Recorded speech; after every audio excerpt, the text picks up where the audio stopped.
G'day everybody, my name is Lowell and welcome to the channel. Now, before there was van life, when everybody seems to be grabbing a fan and touring whatever country you're living in, there was narrowboats. So we're going to check out this narrowboat from, it's actually living big in a tiny house, is a gentleman that goes around, looks at tiny homes. This time we're looking at a narrowboat on London's canals. So let's jump in, let's have a look at this one. If, like me, you've ever really idealized the idea of living on a canal boat and waking up each and every day right next to the water, then this is one that you have to watch. But be warned, because it is every bit as good as you think. I like the two-tone kind of the grey and the dark grey and the white. I like that. I really like the look of it. Okay. Ooh, I like the black one. Ooh. Actually, I kind of like the green ones. They all look pretty bloody good. I like it. Okay. G'day, Mark. How's it going, mate? Hi, Bryce. How you doing? Very well, thank you. It's an absolute pleasure to be here. You're very welcome. On the water like this is about as good as life gets, isn't it? It's not bad. It suits me, and yeah, I love it. Love being here, and been here 10 years now. And so 10 years on the water. Wow. What was it that made you choose this way of life? Boat life, yeah, that probably began 40 odd years ago. As a child, my parents took me on a few canal boat holidays with my siblings and my cousins, and that's stuck in my mind. And then years later, leading up to my divorce, I kind of started reminiscing. Yeah, and I decided to buy a boat and revisit those childhood memories. And that's what I did. I moved on my boat, I left my marriage, and new life began. You know, when you think about life in London, I do not picture it being this peaceful. Yeah.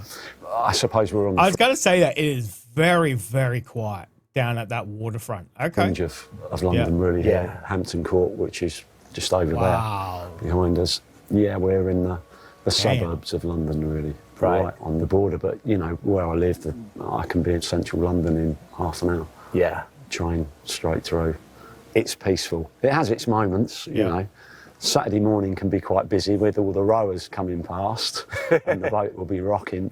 It's a different kind of traffic though, isn't it? Yeah, it's a different kind of traffic, and then you get the party boats coming past at night with discos and all of that. But I love all of that. It's life, and it's good to see. And as you say, the palace is... I mean, you can imagine sitting there, you're drinking your coffee and the ducks are floating by. It's just, it does seem like another world, that is for sure. just over there, and I think you've got a better view than the Royals right here. Yeah, and I didn't pay as much either. It's cheaper. Definitely. They get to look at me. And tell me about the boat, because you designed and fit this one out yourself, didn't you? I did, Oh, wow, yeah. okay. I knew the length that I wanted. I took that to the boat builder, said what I wanted, told him where to put the windows, and then fitted it all out, as you'll see. This is my second boat. I had a little narrowboat before this, which was the same length, but half as wide almost. And you did have a past life as a builder, didn't you? I did, yeah. I worked in building and... That definitely helps. You see a lot of people building it out and they go, oh yeah, but I was a carpenter and I was a builder. It's like, okay, that makes more sense. Someone like me doing it, nah, no chance, no chance. Property all my life, building, decorating, refurbishments, carpentry. Did it all. Yeah, I kind of just took that to the water and just did what I did on land, on water, yeah. So when you come onto the boat, did you retire from building? Not entirely. I carried on decorating, but I packed up my building work. I kind of had enough of the stress of that, employing and big jobs, and yeah, I just wanted a more chilled existence, really. And the boat, what size is it? It's 45 foot long by 10 foot wide. Wow. And it's the same length as my last boat, but just wider. Just wider. The little boat was great. I loved it, but... I wonder if there's a maximum you can go to. I guess I'm trying to think of what they call it on the water. Gates? I don't know what they call it. Whatever, you know. I guess there would be a maximum width and length that you could, you know, safely do a boat. So, okay. I do have more space on there, which is the real bones. Yeah, 10 foot wide, that's quite big for a canal boat, isn't it? It is. It's bigger than what we've got behind us, which is a narrowboat. But yeah, so 60 by 12 is about as big as they come, and this is 45 by 10, which for me is perfect. It's cheaper on the licence. It's easier to get moored. It's easier to maintain. So that's what I wanted. I didn't want a great big lump of a boat, so this is quite manageable. Yeah, a nice balance between finding good parking spots, being able to move it quite easily, but still having a really good amount of living space. Yeah, and I think I maximised and got the most out of it that I could out of the boat. It looks so peaceful, doesn't it? Just cruising down the river. This size. Damn. It's good. Tell me about the name of the boat. The name of the boat. The name of the boat is called Credence. Again, my first boat was called Credence, which I call it Credence after the band, actually.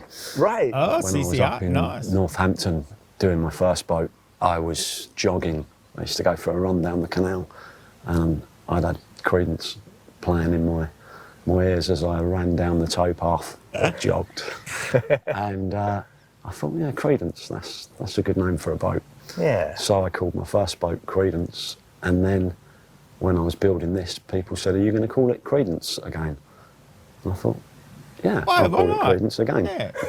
Instead of Credence 2. Oh, Credence Yeah, I like again. that. Okay. And I see you've got the solar panels on the boat as well. So are you mostly off the grid in the boat, or do you plug into shore power mostly? I plug into shore power mostly when I'm on my home mooring, but I still use that. You know, that works great in the summer. It does all my 12 volt. Even in the winter, it does my 12 volt. So that works. It's a small setup, but it's good enough for what I need. Yeah. If I was living full time on the river, I'd double that, because we got grey skies here over Hampton Court. Yeah. So you do have a marina berth where you're parked up most of the time. Do you travel much in the boat? My last boat, I took all over the country. I took it to North Wales and back. Oh, wow. Up through the canals, up through Oxfordshire, up the Thames that way to Oxford. That must have been beautiful. It was. I knew there was a lot of canals. I did not know they went Wales and, well, I guess they would go all the way up, would they? Wow, okay. Stunning. Yeah, it was a great trip. I was gone about 6 weeks. But you haven't travelled so much in this boat. Not so much in this one. I did take it up to Watford. Right. I was gone a couple of weeks. I took it up there to Blackett, which is paint the underside of the boat. Oh, okay. So I took it up there and we craned it out and cleaned up the bottom, blacked it all. I did take it under Tower Bridge and through central London and Camden Town and Regent's Canal. So I've done a little trip in it, but I haven't done the kind of trip I've done in my old boat. Yeah. Which this wouldn't do. You couldn't get this to Wales anyway because it's too wide. Right. Too You need wide. a narrow Yeah, boat okay. to get that far. Okay. In that respect, you kind of have the best of both worlds here, don't you? Because you've got a permanent mooring where you can have the real sense of home and being a bit grounded in place, but then you do also have freedom to move and travel when you need to. Exactly, yeah. It's perfect. You know, if I'm going out locally, Kingston or Hampton Court, whatever, I quite often take the boat and just moor up and go out. Then it's a short walk home, which is nice after a night in the pub. Yeah. And I don't think there's anything more peaceful than life on the water.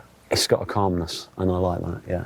I think there's actually something that's innately connected with human psychology, that when we look at water, because water I think is so intrinsically connected with human survival, if we can see water, I think there's a very primal part of our brains that just becomes calm. Says we're okay. Yeah, exactly. Yeah. Well, standing here right now, it's actually quite hard for me to picture a more idyllic way of life, and I cannot wait to see what you've done on the inside of this boat. Can we have a look? Of course you can. Come on in. All right.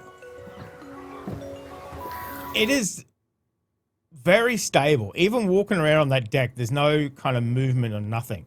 Okay. This is absolutely brilliant. One of the things that just immediately hits me standing in here is obviously the view, looking out onto that water. And one of the things that I love about these boats is how low they sit in the water. So when you look out those windows, all you see is water. Yeah, I think the water would be up to your knees if it was in here. Yeah, we're about 2 foot below the waterline. Okay. Yeah, sitting in here. That's why it obviously sits so stable too. Wow, okay. And yeah, you've got the view, you've got the ducks and the swans. You just take the window out. It's a good view. Yeah. And this design is so spacious. Yeah, I kind of maximised it. I knew the length of the boat that I wanted and designed the boat with that in mind and just tried to get the best. Oh, I like the little TV nook in there as well. Slips right in there. That's really well. Very, very spacious. Out of every Very inch, spacious. really. Well, I wanted this boat to feel modern, clean. I'm a bit of a clean freak. Yeah, and just be chilled with the river and quite minimal, really. I'm quite minimal in how I live my life. So this is your second houseboat that you've lived in. What was it that you absolutely had to have in this home to make it work for you? I wanted dining for four and I wanted more wardrobe space. Because my last wardrobe was like that wide. Right. And now I've got 6 foot of wardrobe. So, yeah, I think those were the two things that I wanted more. The wardrobe space and dining. And a washing machine. I desperately wanted to have a washing machine. My last boat was as lovely as it was. I just didn't have the space for it. So, yes, I've got a washing machine now. Definite touch of luxury living on the water with a washing machine. Yeah, saves humping everything to the laundrette, yeah.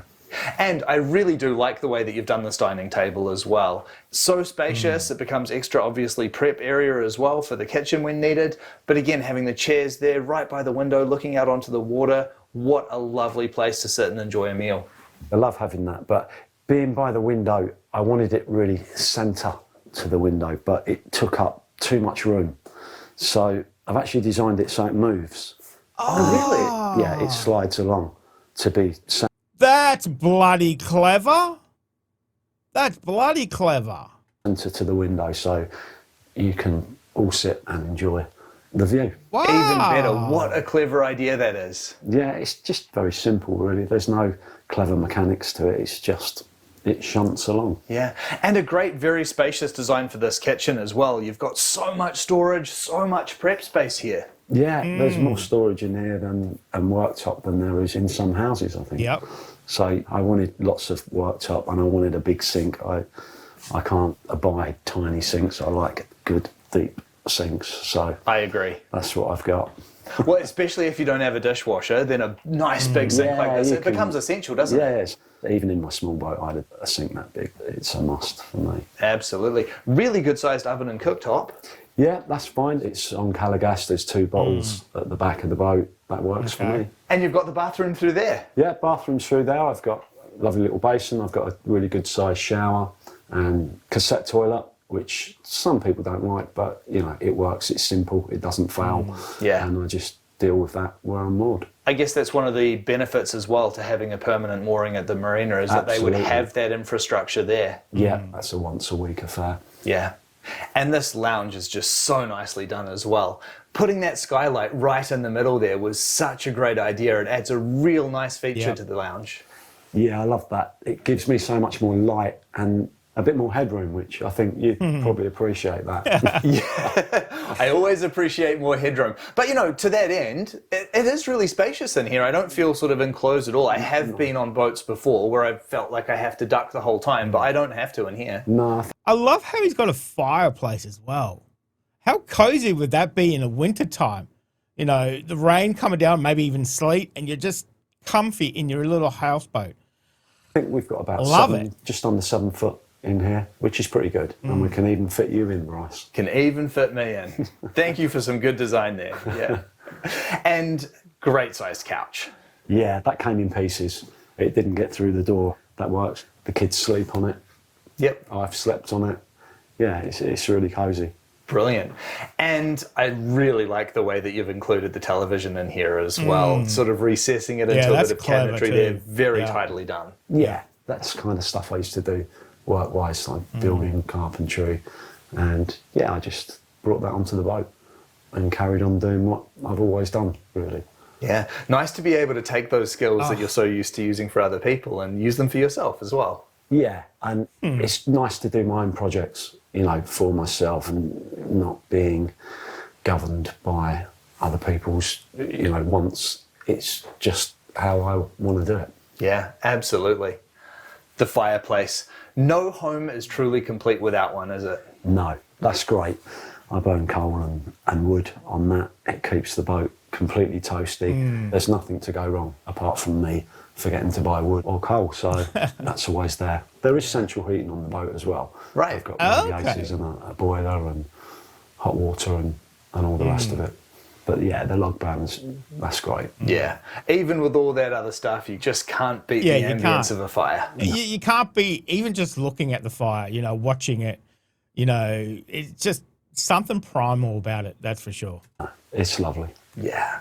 And you've got the bedroom down the end there, and really cleverly done with the raised bed platform so you can fit all of that storage in underneath. Yeah, there's an abundance of storage under there. There's 2 sort of rows of drawers, and then there's further storage behind that. The water tank is right in the bow of the boat, and I've got my wardrobes, and there's storage either side of the bed.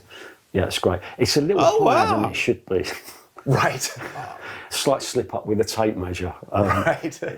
Hence the box at the bottom, the step up. Gotcha. But I think when I built that, I didn't account for the mattress, the depth of the mattress. The mattress went on there, and then I realised it's actually a lot higher than my last one. But anyway, it's fine. I'm used to jumping up there now. Yeah, and it did give you a bit of extra storage. Yeah, it's giving me extra storage. Yeah. We'll just call it a happy mistake. Yeah, happy mistake. Yeah. Yeah. How big is your water tank? The water tank, I think, is about 750 litres or so. That lasts me a couple of weeks or so. Yeah. Okay. Fantastic. And really nice window placement in the bedroom as well. You've got that nice central opening window, and then the 2 port lights either side.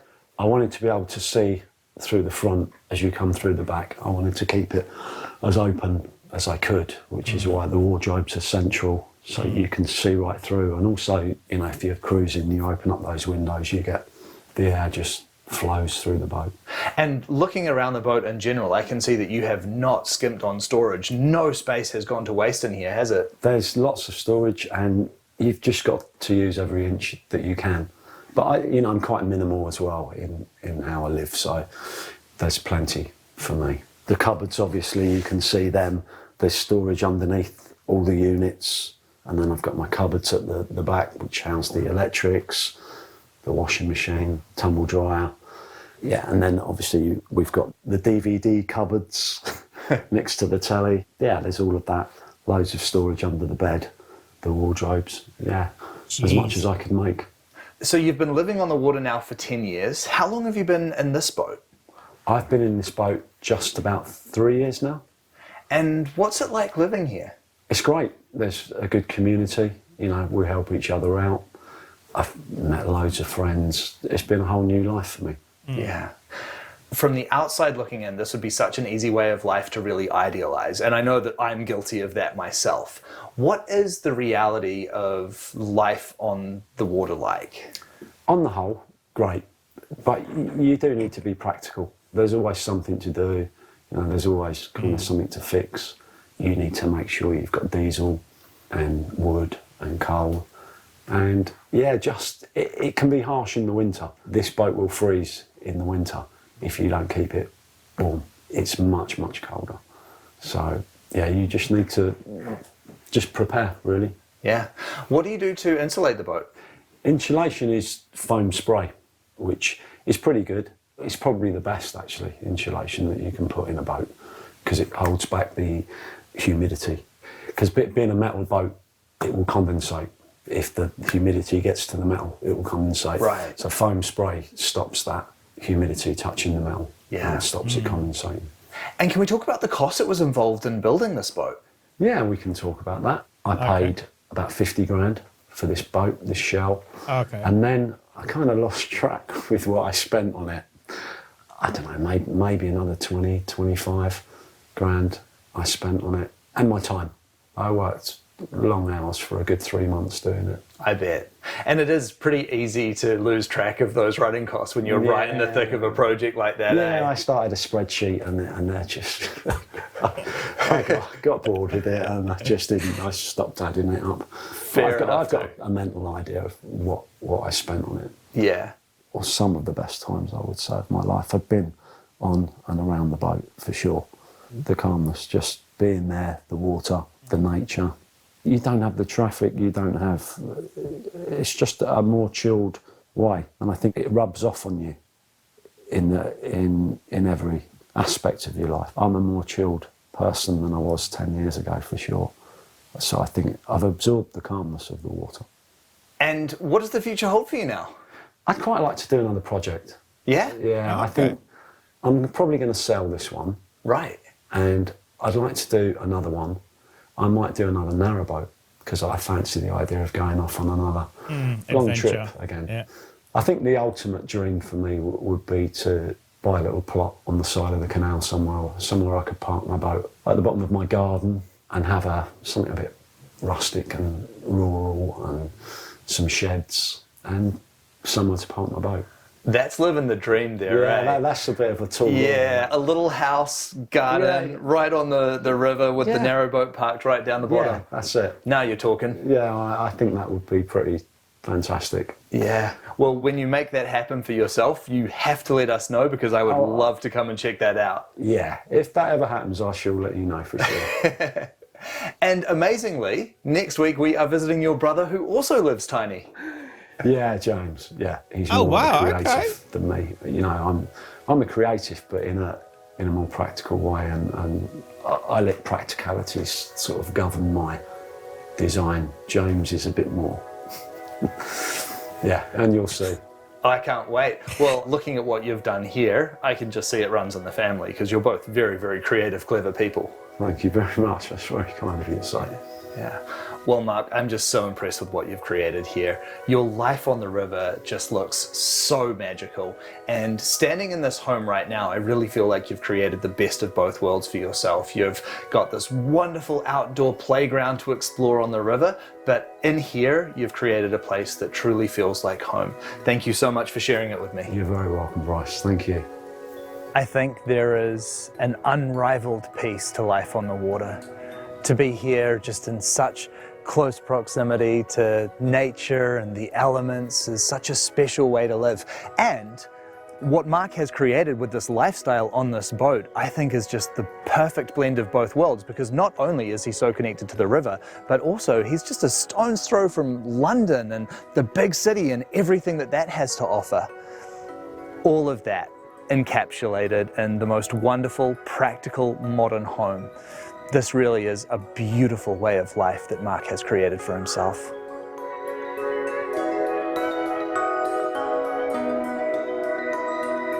Wow.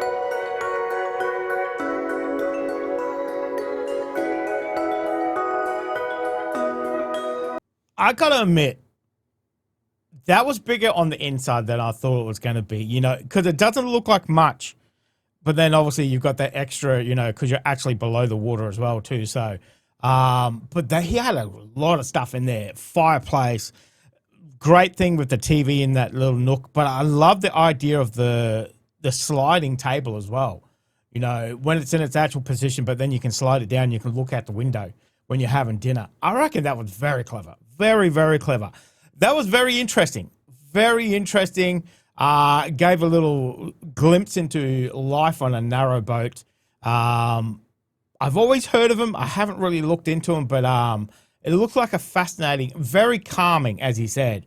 That was the kind of thing that came along. It was very quiet. You know, he's in London. Yeah, he's in the suburbs of London, but he's still got that peace and quiet down on the canal there too. So that was very interesting. Very interesting. Let me know if you enjoyed that, guys. Thank you very much for joining me today. Make sure you stay safe. And I'll definitely see you in the next reaction video. Oh, you're still here? You want more content? Why don't you check out my Patreon down here?